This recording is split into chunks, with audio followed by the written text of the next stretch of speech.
So hello everyone, चलिए आज की क्लास की शुरुआत करते हैं। आज का यह हमारा वीडियो लेक्चर नंबर तीसरे क्लास की शुरुआत करते हैं और आज का टॉपिक है हमारा टिश्यू के बारे में हम देखेंगे। ये बहुत ही छोटा सा टॉपिक है और मेरी कोशिश रहेगी कि अब अंडर 30 मिनट के भीतर का वीडियो बनाए, तो आपको ये सारे जो वीडियोस हैं वो पार्ट बाय पार्ट में मिलेंगे। कोशिश होगी थोड़ा सा समझने की कोशिश करेंगे, क्योंकि वीडियो ज़्यादा लेंदी होने की वजह से क्या होता है, थोड़े व्यूअर्स को प्रॉब्लम होती है। तो अब कोशिश रहेगी कि 30 मिनट्स के बिफोर, मतलब 30 मिनट्स के अंदर अंदर हम क्या कर लें, वीडियो को सम ऑफ कर लें। ठीक है, चलिए। लगातार ये क्लासेस चल रही है पर डे। आपको टाइमिंग का तो थोड़ा सा इशू हो सकता है, टाइमिंग ऊपर नीचे हो सकती है, बट ये है कि इतना इंश्योर कर देता हूँ कि हर दिन आपको वीडियो लेक्चर मिलना शुरू हो जाएंगे। ये जो वीडियो सीरीज़ है वो लगभग अपन 10 डेज तक चलाएंगे। 10 डेज के बाद थोड़ा सा सब्जेक्ट को स्विच कर सकते हैं, और सब्जेक्ट स्विच करने के बाद, क्योंकि आपको साइंस में तीनों जो हमारे स्ट्रीम है, केमिस्ट्री है, केमिस्ट्री के साथ साथ बायोलॉजी है, और बायोलॉजी के साथ साथ आपका फिजिक्स है। तो फिजिक्स बायोलॉजी इन सबको पढ़ाना है। तो पहले बायो की क्लास अपन कोशिश करेंगे, हालांकि कोशिश रहेगी क्योंकि अभी टाइम है पर्याप्त, तो बायो की क्लास को हम पहले कंप्लीट करेंगे, फिर केमिस्ट्री, फिर फिजिक्स की ओर स्विच करेंगे। ऑलराइट, चलिए। तो आज का हमारा टॉपिक है सबसे पहला टिश्यू को समझते हैं। टिश्यू क्या होता है, मैंने आपको लास्ट क्लास में बताया था जब हमने साइटोलॉजी पढ़ा था, जब हमने कोशिका के बारे में पढ़ा था। तो कोशिका जो होती है, जो हमारे जीव, कोई भी जीव होती है, जीव की सबसे छोटी इकाई जो होती है, कार्यात्मक और संरचनात्मक इकाई जो होती है किसी भी जीव की, वो कोशिका होती है। तो कोशिका जो होती है, कोशिका के निर्माण के पश्चात क्या बनता है, कोशिका से टिश्यू बनता है, ऊतक बनता है, और ऊतक से फिर क्या बनते हैं, ऊतक से फिर बनते हैं अंग, और अंग से बनता है अंग तंत्र, और अंग तंत्र से फिर जीव का निर्माण होता है, शरीर का निर्माण होता है। ये हमने देखा था, ये लास्ट क्लास में मैंने आपको बता दिया था। ठीक है, तो बस इसी ऊतक के बारे में आज हम समझेंगे, इसी ऊतक के बारे में आज हम पढ़ेंगे। चलिए, सबसे पहले ऊतक किसको बोलते हैं ये देखते हैं। देखिए, ऊतक क्या होता है। तो एक्चुअल में ऊतक होता है कोशिका का समूह। ठीक है, समान कोशिकाओं का समूह, जिसमें अब समान कोशिका कैसी होंगी, तो समान कोशिका का वह समूह जिसमें जो उत्पत्ति, संरचना और कार्य, ठीक है, ध्यान से समझिएगा ना, जो उत्पत्ति, संरचना और कार्य के दृष्टिकोण से समान हो। उत्पत्ति, संरचना और कार्य तीनों के दृष्टिकोण से क्या हो, समान हो। ऐसे ऊतकों का समूह को, ऐसे ऊतक के ग्रुप को क्या कहते हैं हम लोग, ऐसे, माफ कीजिएगा, ऐसे ऊतक के, ऐसे कोशिकाओं के समूह को हम ऊतक कहते हैं। ठीक है, ऐसे कोशिकाओं का जो समूह है वह ऊतक कहलाएगा। ठीक, इन शॉर्ट समझिए तो ग्रुप ऑफ शेल्स। ठीक है, ग्रुप ऑफ शेल को ही हम क्या कहेंगे, ऊतक कहते हैं। कोशिकाओं का समूह जो इस दृष्टिकोण से क्या हो, समान हो। ठीक है, एक मिनट, चलिए। ठीक है, अब देखते हैं ऊतक क्या होता है। ऊतक के विज्ञान को या ऊतक के अध्ययन को क्या कहते हैं। तो ऊतक का जो अध्ययन होता है, उस ऊतक के अध्ययन को हम कहते हैं हिस्टोलॉजी। ऊतक का जो अध्ययन है वो ऊतक विज्ञान, हिंदी में कहे तो औतिकी या फिर हिस्टोलॉजी कहलाता है। ध्यान से समझिएगा, हिस्टोलॉजी कहते हैं ऊतक के अध्ययन को। अगर बात करें ऊतक के बारे में, सबसे पहले किसने बताया या ऊतक शब्द को किसने दिया, तो देखिए, अगर शब्द की बात करेंगे, ऊतक शब्द किसने दिया, तो ऊतक शब्द को सबसे पहले देने वाले का नाम था बेशेट। ठीक है, बिशेट नाम के जो साइंटिस्ट थे, बिशेट नाम के साइंटिस्ट ने सबसे पहले ऊतक शब्द को दिया था, बिशेट। ठीक है, लेकिन अगर हिस्टोलॉजी की बात करें, औतिकी या ऊतक विज्ञान की बात करें, तो ऊतक विज्ञान या हिस्टोलॉजी का जनक मानते हैं मार्सेलो मालपेघी को। ठीक है, मार्सेलो मालपेघी को मानते हैं ऊतक विज्ञान का जनक। ये हिस्टोलॉजी के जनक है ऊतक मालपेघी, याद रखिएगा। ठीक है, ऊतक जैसे ऊतक मालपेघी याद रखेंगे। सबसे पहले जो ऊतक है वो किस में देखा गया, ऊतक का विकास सबसे पहले जेलीफिश में देखा गया था। ठीक है, सबसे पहले जो ऊतक का विकास है वो किस में देखा गया था, तो वो जेलीफिश में देखा गया था। हाइड्रा जेलीफिश जो होता है, हाइड्रा और जेलीफिश में इसका सबसे पहले विकास देखा गया था। सबसे पहले ऊतक का अध्ययन सिलेंड्रेटा संघ में आता है। ये सिलेंड्रेटा संघ के जो जीव होते हैं, हाइड्रा, जेलीफिश, इसी में सबसे पहले ये ऊतक का विकास या ऊतक देखा गया था। ठीक है, अभी हम जो बात कर रहे हैं वो हम जंतु ऊतक की बात कर रहे हैं। इसके अलग से हम फिर पादप ऊतक को और आगे समझेंगे, पहले हम जंतु ऊतक को समझ लेते हैं। ठीक है, चलिए अब इसका क्लासिफिकेशन देखते हैं। ऊतक को हम 4 भागों में बांटेंगे, तो इसका क्लासिफिकेशन आगे हम समझते हैं। देखिए, ऊतक जो होते हैं, जंतु ऊतक 4 प्रकार के होते हैं। कितने प्रकार के, बेसिकली 4 प्रकार के होते हैं। एक होता है मस्कुलर टिश्यू, जिसको बोलते हैं पेशी ऊतक। एक होता है तंत्रिका ऊतक, न्यूरॉन टिश्यू। ठीक है, नर्वस टिश्यू बोलते हैं इसको, न्यूरॉन नर्वस एक ही बात है। ठीक है, चलिए, न्यूरॉन या नर्वस कह सकते हैं अपन, नर्वस टिश्यू भी कहते हैं। संयोजी ऊतक होता है कनेक्टिंग टिश्यू, और एक होता है एपिथेलियम टिश्यू जिसको कहते हैं उपकला ऊतक। तो उपकला ऊतक, संयोजी ऊतक, तंत्रिका ऊतक और पेशी ऊतक। ठीक है, 4 प्रकार के ऊतक होते हैं, 4। अब चारों ऊतक का अलग अलग, चारों ऊतक अपने अपने आप में कोशिकाओं का समूह है, जो समान रचना, उत्पत्ति और कार्य के हिसाब से क्या होते हैं, एक जैसे होते हैं। ठीक है, अब इनको एक एक करके समझते हैं। सबसे पहले हम लोग समझेंगे पहला हमारा रहेगा तंत्रिका ऊतक, उसकी हम बात करते हैं। नर्वस टिश्यू, ठीक है, पहला हमारा नर्वस टिश्यू या तंत्रिका ऊतक। तंत्रिका ऊतक को सबसे पहले समझते हैं। देखिए क्या होता है तंत्रिका ऊतक। ये तंत्रिका ऊतक जो होती है वह मस्तिष्क जो हमारा ब्रेन है इससे मिलकर बना होता है। मेरे जो स्पाइनल कॉर्ड है, रीढ़ की हड्डी जो होती है, रीढ़ की हड्डी से सटा हुआ, उसके भीतर में जो स्पाइनल कॉर्ड होता है जो इन्फॉर्मेशन को एक्शन ले जाने का काम करते हैं। हमारे शरीर के अलग अलग अंगों से किसी भी अंग में कोई भी चीज हो रहा है, उस बात की सूचना ब्रेन तक पहुंचानी है, तो उस बात की सूचना ब्रेन तक पहुंचाने के लिए कौन है? स्पाइनल कॉर्ड, ठीक है। तो स्पाइनल कॉर्ड जो होती है और जितनी तंत्रिकाएं हैं और जितने नर्वस सिस्टम है हमारे, वो सब तंत्रिका ऊतक से मिल करके बने होते हैं, ठीक है। तंत्रिका ऊतक से मिल करके ये सारा सिस्टम हमारा तय होता है। तो जो तंत्रिका ऊतक है बेसिकली जो रीढ़ की हड्डी के अंदर में तंत्रिका पाई जाती है, मस्तिष्क में कहना चाहिए। और ये जो तंत्रिका ऊतक होती है यही हमारे शरीर में अन्य सभी प्रकार की जो गतिविधि होती है, गतिविधि कहने का मतलब जो कोऑर्डिनेशन होता है हमारे बॉडी के बीच में, हमारे बॉडी के जो ऑर्गन्स है उन ऑर्गन्स के बीच में जो कोऑर्डिनेशन होगा, हाथ पैर सबके बीच में जो कोऑर्डिनेशन, जो समन्वय होता है, और समन्वय के साथ साथ जो कंट्रोलिंग होती है, तो समन्वय और कंट्रोलिंग के लिए कौन जिम्मेदार है? तो यही तंत्रिका ऊतक जिम्मेदार होती है, ठीक है। इन्हीं की सहायता से होता है क्योंकि यही मैसेज भेजने का काम करती है। मान लिया हमारे शरीर के किसी अंग, कहीं पे भाई कोई मान लिया चूटी काट दिया छोटा सा, कहीं पे हम कोई सुई चुभा दिया, तो वो उस बात की सूचना हमें कैसे पहुंचेगी? तो वो बात की सूचना इस तंत्रिका ऊतक के माध्यम से ही हमारे ब्रेन तक पहुंचती है। फिर ब्रेन को समझ में आता है कि सुई चुभाया गया है कि क्या किया गया है। तो जितना है मस्तिष्क में हमारे संवेदनाओं को, जो संवेदना है उन संवेदना को, जो सेंस है उसको एक जगह से दूसरे जगह तक पहुंचाने का, ट्रांसपोर्टेशन का यही काम करते हैं, ठीक है। चलिए, तंत्रिका ऊतक की जो कोशिका होती है उस कोशिका को न्यूरॉन भी कहते हैं। न्यूरॉन कहलाता है तंत्रिका ऊतक की जो कोशिका होती है, इसको हम न्यूरॉन कहते हैं। और न्यूरॉन जो होती है तंत्रिका ऊतक की कार्यात्मक इकाई है। ध्यान से समझिएगा ना, जो न्यूरॉन होते हैं वो तंत्रिका ऊतक की कार्यात्मक इकाई है, ठीक है। न्यूरॉन जो होता है वो तंत्रिका ऊतक की कार्यात्मक इकाई है। न्यूरॉन की सहायता से सब बहुत सारा काम होता है। कार्यात्मक इकाई मतलब समझ रहे हैं, संपूर्ण काम को करने वाला, ठीक है। तो ये कार्यात्मक इकाई है। यह सूचनाओं का आदान प्रदान करते हैं, जैसे मैंने आपको बताया, ठीक है। इन्फॉर्मेशन को एक्सचेंज करने का काम, संवेदनाओं को एक जगह से दूसरी जगह तक पहुंचाना है, तो इन्हीं तंत्रिका ऊतक की सहायता से सब पहुंचाया जाता है। तो सूचनाओं का आदान प्रदान करते हैं तंत्रिका ऊतक, एक जगह से दूसरी जगह तक अगर कोई भी मैसेज पहुंच रहा है तो इसके लिए जिम्मेदार है। मान लिया शरीर के इस हिस्से में, ये मान लिया पाँव है, अब यहाँ पे कुछ भी चीज होता है, जल जाते हैं, कोई चीज चुभ जाता है, तो इस बात यहाँ पे जो चीजें हो रही, इस घटनाक्रम को यहाँ तक पहुंचाने के लिए, ब्रेन तक पहुंचाने के लिए यही तंत्रिका ऊतक सब काम करते हैं, ठीक है। चलिए, तो ये सूचनाओं का आदान प्रदान करने वाले हैं। इस ऊतक में, इस जो तंत्रिका ऊतक है, ये सबसे बड़ी विडंबना है कि इस तंत्रिका ऊतक में कोई विभाजन नहीं होता। इसलिए मस्तिष्क को हमेशा, मैंने आपको कल भी समझाया था कि मस्तिष्क को हमेशा इसीलिए चोट से बचाया जाता है। हेलमेट पहनने की सलाह दी जाती है ताकि मस्तिष्क को कोई भी प्रकार का चोट न लगे। अगर चोट लगती है तो ये फिर हील होने की गुंजाइश नहीं रहेगी। तो यहाँ पे कोई हीलिंग के मतलब इसमें विभाजन नहीं होता, मतलब जो अगर सेल्स टूट गए या डैमेज हो गए तो फिर उसके रिपेयर होने की गुंजाइश बहुत कम होती है। और हमारा ही शरीर, एक है लीवर, लीवर में जो टिश्यू होते हैं, लीवर में जो ऊतक होते हैं, उनमें बहुत जल्दी विभाजन होता है, उसमें उस कोशिकाओं में बहुत जल्दी विभाजन होता है, तो अब ये चीज़ें बहुत जल्दी हील हो जाती हैं। लेकिन तंत्रिका ऊतक जो होती है, जो ब्रेन की कोशिकाएं होती हैं, उन कोशिकाओं में कोशिका विभाजन नहीं होता है। ध्यान से समझेंगे, ठीक है। ये हो गई मोटा मोटी बातें तंत्रिका ऊतक की, ठीक है। चलिए आगे बात करते हैं। इसके बाद हम लोग संयोजी ऊतक की, कनेक्टिंग टिश्यू जो होता है उसकी बात करते हैं। कनेक्टिंग टिश्यू, देखिए कनेक्टिंग टिश्यू का क्या रोल है। तो कनेक्टिंग टिश्यू, भाई आपको नाम से समझ में आ रहा होगा, कनेक्ट करेगा। क्या करेगा? कनेक्ट करने का जो काम करेगा, इसको कनेक्टिंग टिश्यू कहेंगे।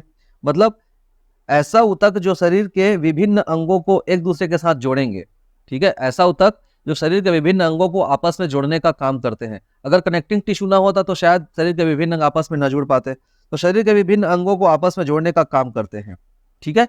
ये जो ऊतक है, संयोजी ऊतक को, इसको अपन 3 कैटेगरी में डिवाइड कर सकते हैं, ठीक है। देखिए, एक कंकाली टाइप का होगा, कंकाल वाला, ठीक है, एक कंकाल वाला हो गया। दूसरा यहाँ पे हम लोग देख सकते हैं, ये हो जाएगा द्रव वाला, आपका द्रव वाला संयोजी ऊतक, ठीक है, लिक्विड।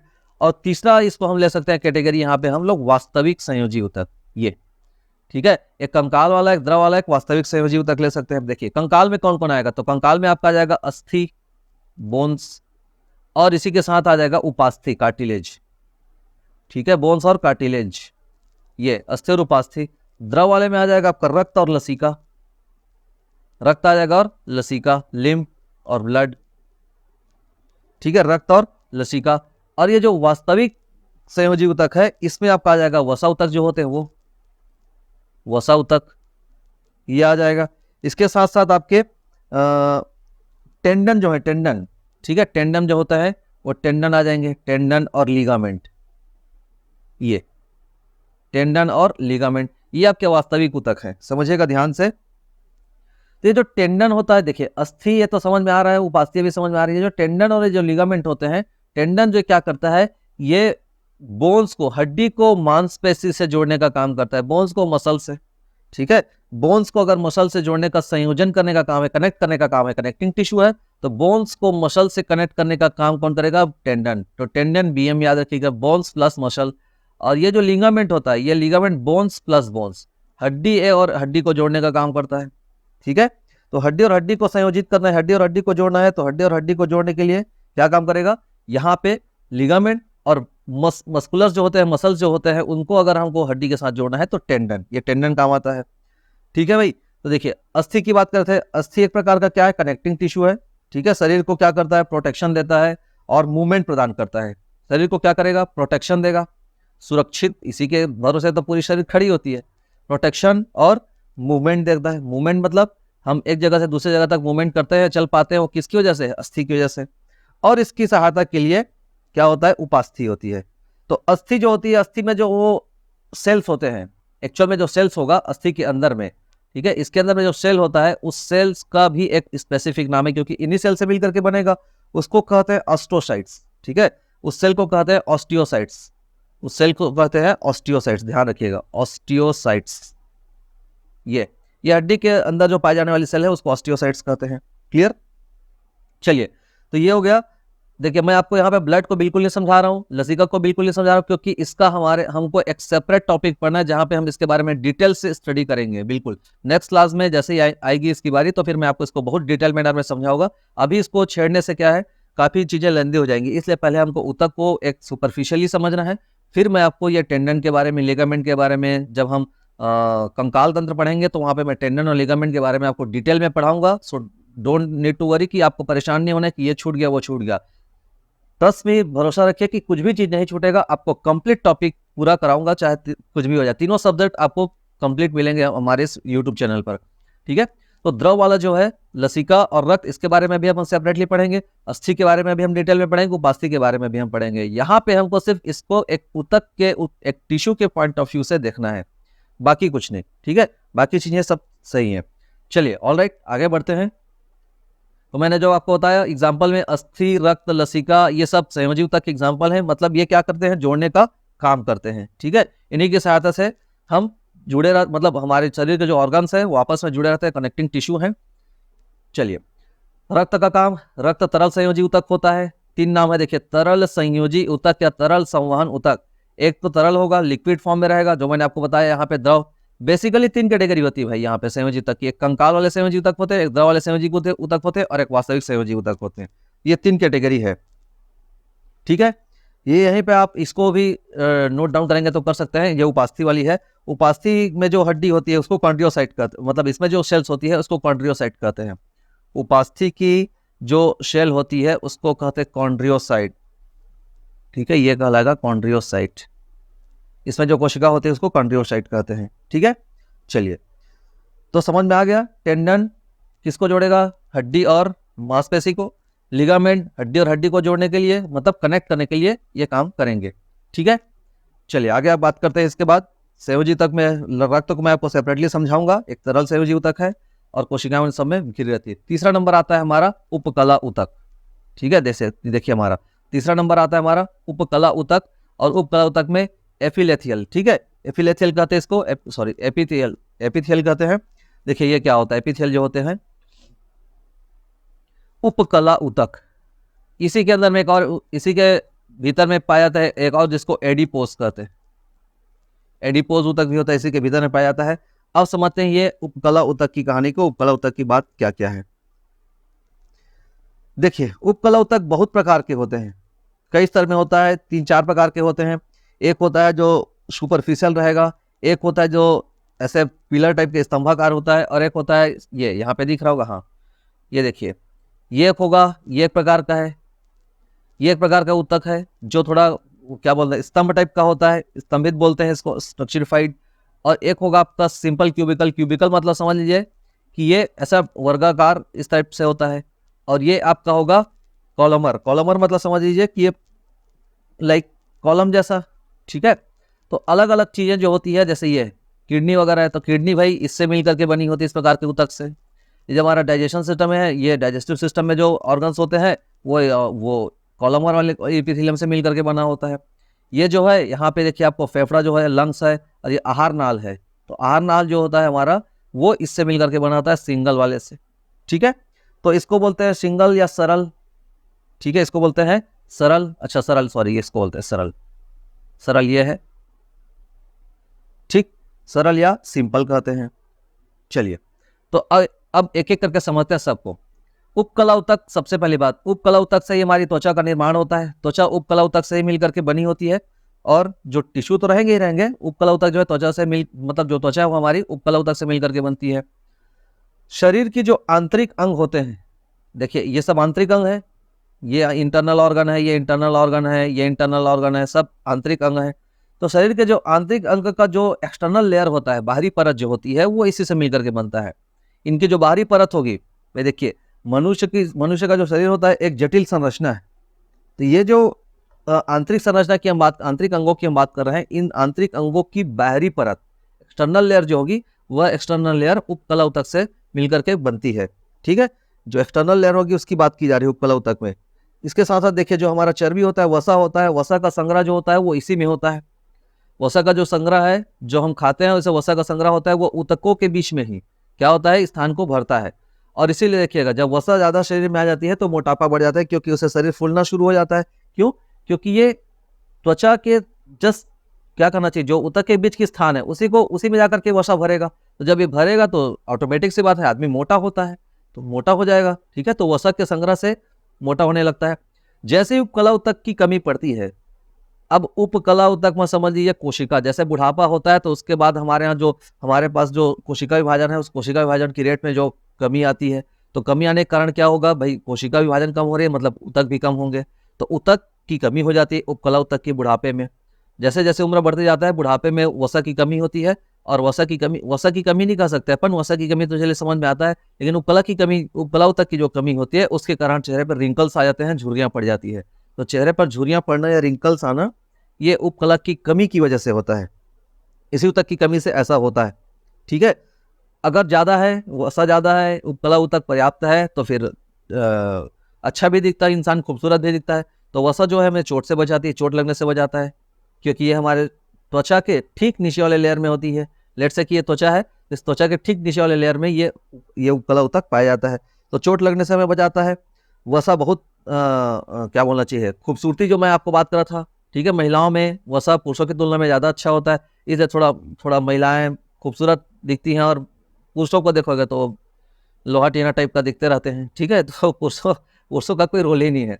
तो महिलाओं में वसा ज़्यादा होती है, इसलिए महिलाएं ज़्यादा खूबसूरत दिखती हैं, वसा ज़्यादा, खूबसूरती ज़्यादा, मतलब चेहरा ठीक ठाक है, स्किन ठीक ठाक दिखता है। पुरुषों में जो होता है वो वसा कम होता है, और वसा कम होने के कारण उनका शरीर गठीला होता है, ठीक है। तो महिलाओं का शरीर थोड़ा थुलथुल होता है, मतलब गठीला नहीं होता। और पुरुषों का जो बॉडी होता है, पुरुषों की जो शरीर होती है, वो शरीर गठीला होता है, क्योंकि इनमें वसा की कमी होती है। और वसा का जो कलेक्शन है वो कहाँ होगा, यहीं पे होता है, उपकला ऊतक में। इतना बात आप समझ लीजिए, ठीक है। तो लगभग 20 से 25% एक्स्ट्रा होता है, ज़्यादा नहीं। 20 से 25% जो एक्स्ट्रा फैट, एक्स्ट्रा जो वसा है वो पाया जाता है महिलाओं में। ज़्यादा अंतर नहीं रहता, एकदम से ड्रास्टिकली चेंजेस नहीं होता। तो 20 से 25% की जो अधिकता है वो होती है पुरुषों की तुलना में महिलाओं में, ठीक है। चलिए आगे बढ़ते हैं। इसके बाद है हमारा अगला जो ऊतक है वो है हमारा पेशी ऊतक, मस्कुलर टिश्यू जिसको बोलते हैं। देखिए मस्कुलर टिश्यू को समझते हैं, मस्कुलर टिश्यू की क्या कहानी। ये अगला टॉपिक हमारा रहेगा। मस्कुलर टिश्यू को मैं आपको इनिशियली समझा रहा हूँ, यहाँ पे एक प्राइमा फेज से आपको बताता हूँ। इसको मैं डिटेल में फिर नेक्स्ट वीडियो में बताऊंगा आपको डिटेल से कि ये मस्कुलर टिश्यू क्या होते हैं। देखिए पहली बात तो ये मांसपेशी, ठीक है। जितनी शरीर की मांसपेशियां हैं वो मांसपेशियां इसी ऊतक से मिलकर के बनती हैं। जो हमारा मस्कुलर सिस्टम है, मस्कुलर सिस्टम का जो मेन यूनिट है, कहना चाहिए जो मेन इकाई है, वो मस्कुलर टिश्यू से ही मिलकर के बनती है। मतलब शरीर में जितनी भी मांसपेशियां हैं, लगभग 650 मांसपेशियां होती हैं।